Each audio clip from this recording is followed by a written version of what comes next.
and welcome back, and let's talk about the Quatermass films as promised. They're really fascinating and include some very secret and very interesting hidden history. So what exactly was the Quatermass series of films, and why are they so famous? But American viewers might not have heard of Quatermass. It's a bit of an odd name, and I'll explain how it came about in a minute. The Quatermass stories in America were released under different names. There are only 3 original Quatermass scripts: Quatermass Experiment, Quatermass 2, and the amazing Quatermass and the Pit. Anything else is a remake or a later kind of spin-off. But we're going to concentrate on the 3 original scripts written by Nigel Kneale. In the US, the first film, The Quatermass Experiment, was known as The Creeping Unknown. The second, which is known as Quatermass 2 in Britain, in the US is known as Enemy from Space. And the third, Quatermass and the Pit, was released in the US as 5 Million Miles to Earth. Very different titles. So let's immediately clear up the Quatermass name. What is it? Where did it come from? What does it mean? Well, it actually came from the Isle of Man and the London phone book. The writer, Nigel Kneale, who we'll discuss in great detail in this series of films I'm making, after he was born in the northwest of England, went and lived on the Isle of Man, a small island between England and Ireland. An interesting place. It turns out, and I didn't know, that a lot of surnames in the Isle of Man begin with QU. Quentin, things like that. And Nigel Kneale wanted a reference to the Isle of Man and looked up a QU surname in the phone directory. People who have written about it say that it was the London phone book, and it well might have been, but it could have been an Isle of Man phone book. And there he found the wonderful surname Quatermass, and it's a genuine British but unusual surname. He named the scientist, the main character in the films, Bernard Quatermass. The Bernard was a reference to Bernard Lovell, the man who designed and oversaw the building of Jodrell Bank Radio Telescope, but in fact was completed and funded by American and British military funds because the large steerable dish at Jodrell Bank could pick up some secret data from Soviet military tests that no other radar could pick up. And that's how it was actually funded and why it got built. As a quick aside, if you don't know that story, so Jodrell Bank's a large steerable, what looks like a radio telescope, a bit like Arecibo that we've discussed on this channel, but in fact it was also a large ear that could pick up very, very weak signals. And so when the Soviets were doing early experiments with their converted V2 German missiles, the missile's trajectory up into near space was tracked by Soviet radar stations. And that radar return, if you could track it, would reveal the position of Soviet tracking stations. And if you know where Soviet tracking stations are, you know where not to fly if you're going to attack the Soviet Union with nuclear bombers. So because of that amazing but hidden and secret ability, and they are still there today, there's still a military department in the University of Manchester that uses the Jodrell Bank radio telescope to do military secrets. It always had this co-production. They discovered where the Soviet radars were and made a map. Jodrell Bank also went on to eavesdrop anything from space, and it picked up some secret but clandestine radio communications for the mission where Soviets were sending men to the moon before the Apollo program, which turned out to be a lie and a hoax. But Jodrell Bank heard men inside a capsule landing on the moon. You'll know that story because I made a film about the Soviet tortoises that went to the moon and back. And there were no humans on board the Soviet spaceship. It was a lie. Okay, back to the world of Quatermass. But first of all, we have to go back to the world of this. Yeah, the Queen's coronation. And that ceremony, that event, triggered something very special in Great Britain. And that was everybody went out and bought black and white TV sets. For the first time, the British public could actually see the secret ceremony, the anointing and all the weird stuff that goes on when a new monarch is crowned. Before that, the ceremony took place in Westminster Abbey and there'd be 400 or 500 very special invited guests.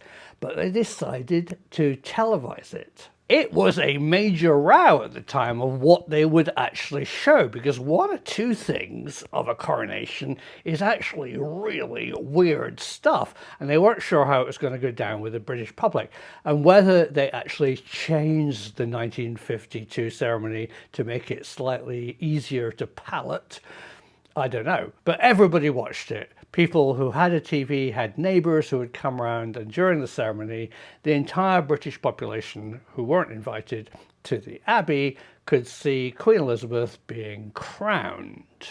But by 1953, the year after the coronation, now with all these people with black and white TV sets, and only the BBC making programmes, you have to understand that, there was nothing for them to watch. The BBC TV service had been going for a few years. The coronation was massive for them, so important. But their main content that people would switch on at night and watch BBC television, I don't like to say this because I work for the BBC, but it was dreadful. People like drama, sitcoms, interesting stories, and really it was getting pretty staid, mainly because of budgetary reasons, but also for a fascinating and little known technical fact. In the early 50s, there was no videotape. Anything that went out on television was either shot on film, which was dead expensive, or performed, as I am, live. And interestingly, a drama, if it was ever repeated, was just done again. A bit like going to see a play on Wednesday night and going to see it again on Friday night, and the same actors just do the same play. Oh, tiny differences, but you know, they know their lines and they just repeat it. 2 or 3 cameras in a TV studio, mainly Lime Grove, where I used to work, doing pretty static, very verbal, talking British type of plays, which weren't very popular. So something interesting happened. And I believe, and this is the first of my kind of hidden secrets, is what happened was actually forced on the BBC or influenced the BBC, or something interesting happened. They spent 100% all of their drama budget in hiring this young screenwriter called Nigel Neal. Why? Well, supposedly he had some great ideas for films, and he was going to add this new impetus to make TV drama more modern, more relevant, and get more people to watch. But why Nigel Neal, and who is Nigel Neal? Well, I'm not going to spill the beans yet. I think you're just going to have to wait to find out who the real Nigel Neal is and what his bigger picture was of why he was working for the BBC. So let's just take the BBC line at present and say they spent all their money on hiring this new guy, and the first project he wrote was called the Quatermass Experiment in 1953. It's a groundbreaking script. It deals with British rocket technology and the unknown of the science of how humans survive outside of our atmosphere. And it's about an astronaut coming back to Earth with an alien presence buried inside him. Challenging stuff, but what happened was amazing. Now you have to remember, this is 1953. So people have got the TV, the telly is in the corner, they've watched the coronation, and what's currently on television is bad. And out comes this new drama called Quatermass Experiment, and it deals with the science of the 1950s post-war technology, and it has this interesting character called Bernard Quatermass with an unusual name, and it's slightly scary and it has a warning in front of it. But something really interesting, it got, and this is unprecedented in the history of television, it got, wait for this, 100% audience share. Well, there wasn't an ITV or any alternative to the BBC, but every single person, everyone who had a TV and turned it on that night, I guess, watched Quatermass. So that is why it's very important in British life and culture, because everybody, the whole population of Britain with a TV, watched it. So let me tell you a bit more about the story if you haven't seen it, and a bit about how it was made. Well, let's do how it was made first. Okay, so it's a great script, and they spent all their money on hiring this Nigel Neal character, and it was a radical shift, and I think an imposed radical shift on the BBC to start this new drama department. And it was a film about science. It was a science fiction story with a horror element. So yeah, it was going to be popular. But they didn't spend any money on it. They still made it as a live performance in Lime Grove Studio with 3 cameras. And not only with 3 cameras, with 3 cameras from Alexandra Palace days. If you look at what is existing, what survives of the Quatermass Experiment, the first film, it's terrible. The picture quality is really poor, and you can see it's just done like any of the traditional dramas that were produced in the early 50s, just with people in a studio acting. It's got people going, "Oh my God, they're coming. Where are they? Oh, they're here now. Let's all hide." I mean, it's very, very dramatized, and also looks, because of the camera technology, really poor, which is a great shame because the BBC wanted something else out of the Quatermass project. What they wanted was money and international sales. And so they decided that they would somehow record these films and sell them to the Commonwealth. That was their big idea. But they had a big problem. The TV programs were live and they didn't have videotape. So what they did is bought this machine, and it's a film telerecorder.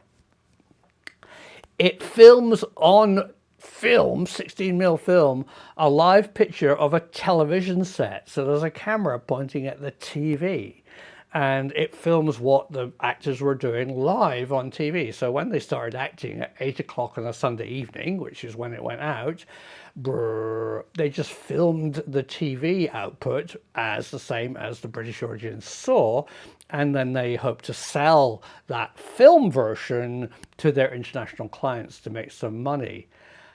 But something really unfortunate happened. On episode 3, I believe, because I've seen episodes 1 and 2, because that's all that now exists. But episode 3 to the end didn't get filmed because an insect broke the system. It turned out that when they checked the film back, that they'd filmed the live performance of the Quatermass Experiment, there was a Mike Pence fly walking across the screen. Whether they then pulled it for export, or some stories said they still sold it to Canada, and Canada checked it and said, "We can't show this, there's a fly in the middle of the telerecording." But either way, it didn't work.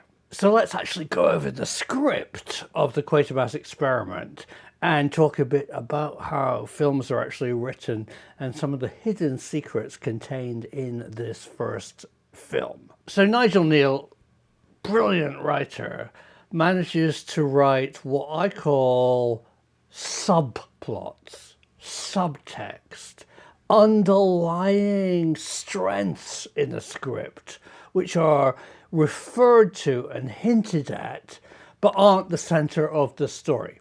Let me explain a bit more. So often in a science fiction movie where something weird happens, you have what's called a premise. So, for example, Bob walks into the desert and is caught up in a nuclear explosion and turns into a 30-foot spider that attacks the town. So that's the premise. And my favorite premise, classic film, which you must see, is called Piranha. So in the film Piranha, it starts with meddling kids breaking into an old research station through a chain-link fence, and in there are tanks, water tanks that look like an inviting place to swim on a hot summer's day. And they jump in and they're eaten alive by these weird fish. And it turns out that it's an abandoned military research station that's building freshwater piranhas to introduce into the rivers of Vietnam, but the project was not funded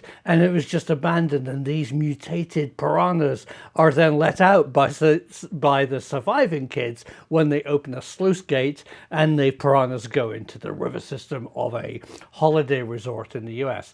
That's a premise. But a cleverer thing that film scripts sometimes do, Stanley Kubrick is a fantastic example of this, is having an underlying kind of truth which is hinted at. And that's why I showed you that extract from Kiss Me Deadly. The everyday script of the film is just the story of this private investigator who's found this strange organization with a box which is warm.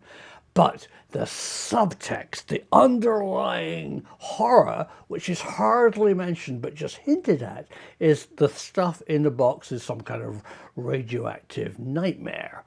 And that's what Nigel Neal does so brilliantly in all his Quatermass films. Let's go back to Quatermass 1, the Quatermass Experiment, and explain exactly the subtext of what he wrote in that film. Well, it was a time when humans had still not actually gone into space. Scientists didn't know what was outside of our atmosphere. Could the human body survive in a vacuum? Could there potentially be life, bad stuff out there, outside the atmosphere, floating around in space? Nobody knew. Also, to tap into a kind of British sensibility, Britain was really leading the world. It was one of the three countries, Russia, United States, and Britain, in rocket technology in 1953. We had this place, Spadatum. Have you ever heard of this?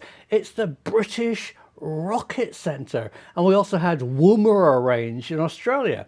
And Quatermass Experiment starts with a manned rocket blasting off from Woomera and heading out into the deep, dark unknown of space with 3 astronauts aboard. And then they lose contact with the ship, but they regain contact, and by remote control, which is another kind of modern thing that people would talk about then, space and outside of the atmosphere and remote control was all topical.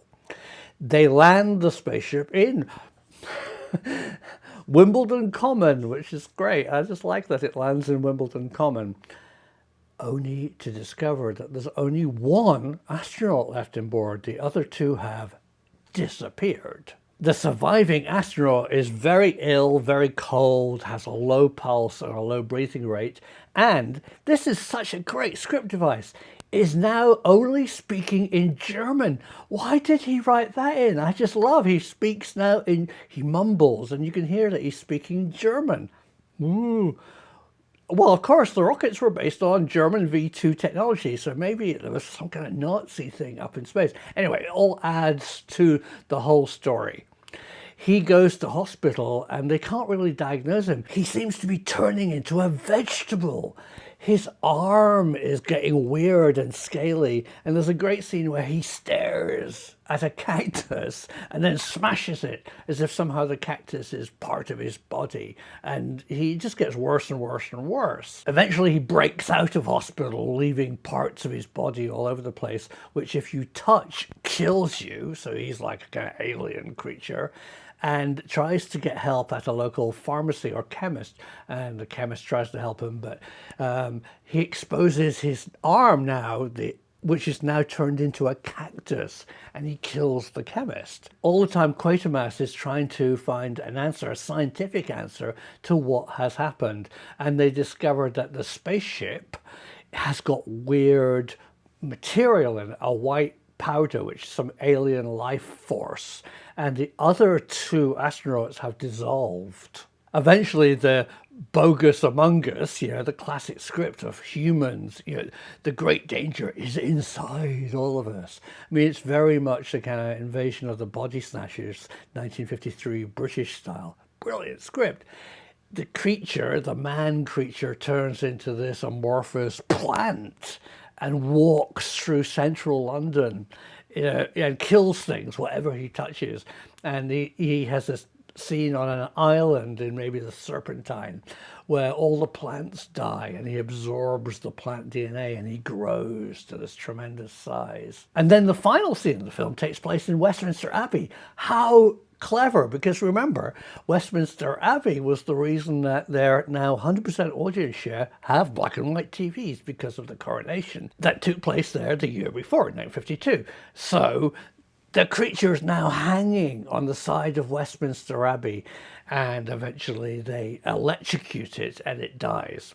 And it's truly a good, scary movie.